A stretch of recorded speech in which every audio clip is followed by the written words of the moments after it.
आप देख रहे हैं न्यूज़ 9 भारत। रखिए आपको सबसे आगे। नमस्कार, आप देख रहे हैं न्यूज़ 9 भारत और मैं हूं आपके साथ अशोक चौहान। देश और दुनिया की तमाम खबरों पर आइए डालते हैं एक नजर। आजमगढ़ में भाजपा अनुसूचित जनजाति मोर्चा एवं गौड़ युवा छात्र संघ के संयुक्त तत्वाधान में वीरांगना महारानी दुर्गावती के बलिदान दिवस पर भव्य कार्यक्रम का आयोजन किया गया।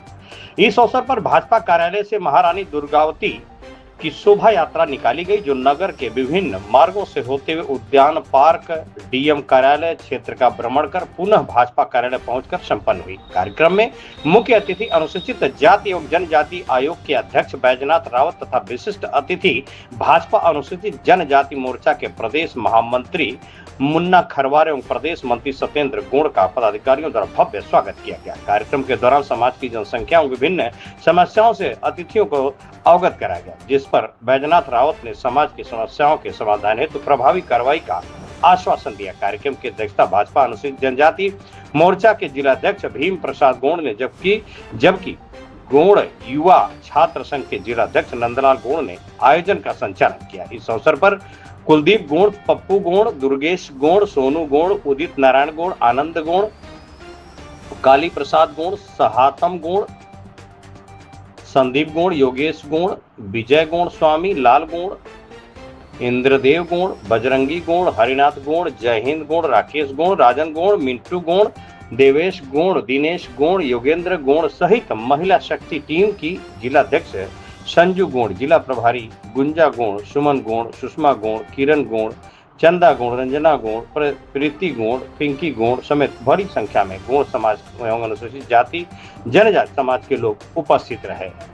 न्यूज़ 9 भारत के लिए अशोक चौहान की खास रिपोर्ट।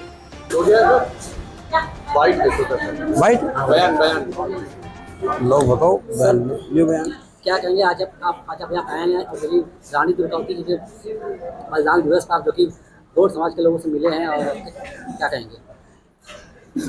वीरांगना दुर्गावती जी के आज बलिदान दिवस के अवसर पर हम सब लोग यहाँ एकत्रित हुए हैं।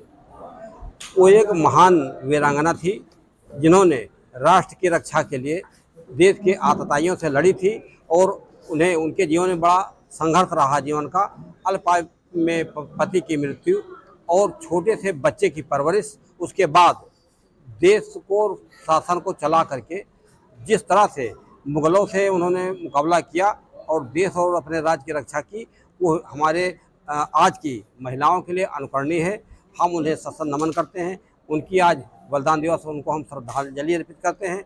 और जो भी समाज आज है उनका, हम उनसे निवेदन करते हैं कि उनके दिए गए रास्ते को, उनके किए गए कार्यों को हम अनुकरण करें और अपने समाज की रक्षा उसी तरह करें जिस तरह से विधवा होने के बाद भी दुर्गावती जी ने अपने देश को, अपने साम्राज्य को, अपनी जनता की सेवा की थी। अच्छा, ये सरकार आपके समाज को उत्थान के लिए किस तरह कार्य कर रही है?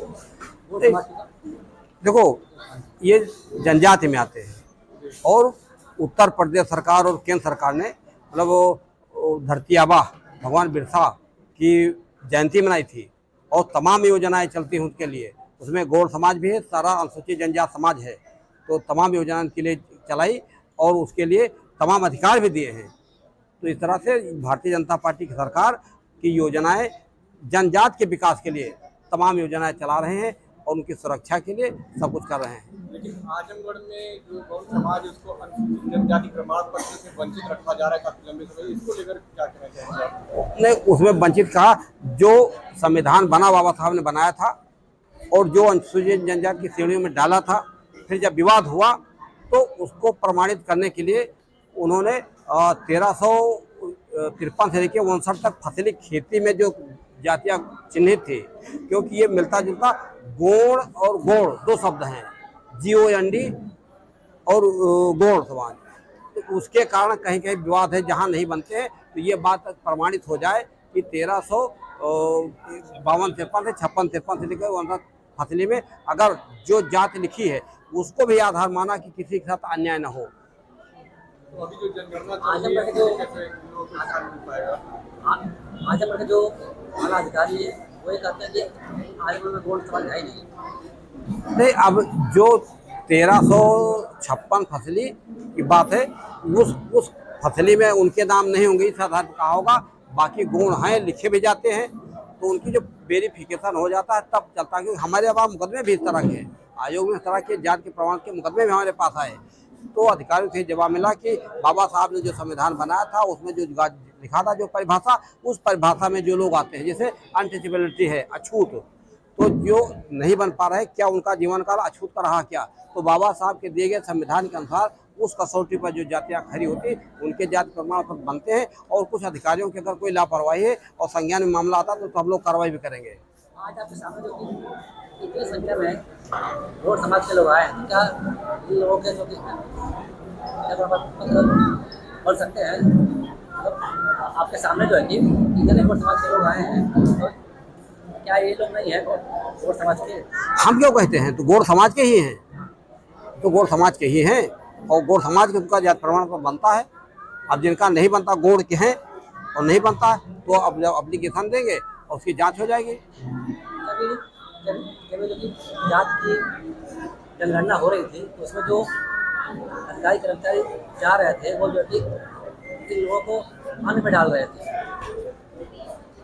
तो स्थानीय लोग शिकायत करें, सक्षम अधिकारी अगर गलत करेंगे तो जिलाधिकारी हो शिकायत तो कर दें।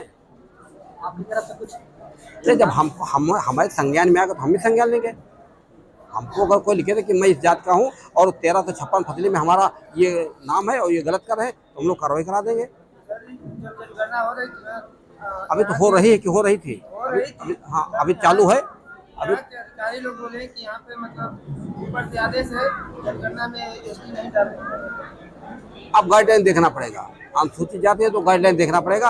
अब इस बात को बिना जानकारी हमने कहते थे कि अनुसूचित जाति नहीं डालना है, ये अगर आदेश है क्या है, पहले किस तरह से हुई, क्या थी पहले, इसको देखना पड़ेगा। इसका जवाब हमारे पास नहीं है जब तक हम ठीक से इसका आदेश न पढ़ लें। आयोग के आप अध्यक्ष हैं और आज आप यहाँ पर आए हैं कार्यक्रम, क्या आपके आने के बाद जो इस जिले के अधिकारी हैं क्या इस पर ध्यान देंगे? नहीं, आज आना कोई बड़ी बात नहीं है, हम लोग आपके बीच हमेशा आते हैं। जो गौड़ समाज के प्रमाण पत्र बनने हैं 1356 फसली में उनका प्रमाण है और जो परिभाषा है उसमें आते हैं तो सबका बनेगा। नहीं बनता तो हम भी सुनेंगे और सरकार को भी वो लिख सकते हैं कि हम इस तरह ये पात्रता योग्यता रखते हैं और बाबा साहब के संविधान में जो लिस्ट है उसका उल्लंघन होता है, उस पर हम लोग भी कार्रवाई करते हैं। आयोग में हम इसकी है व्यवस्था हमारे।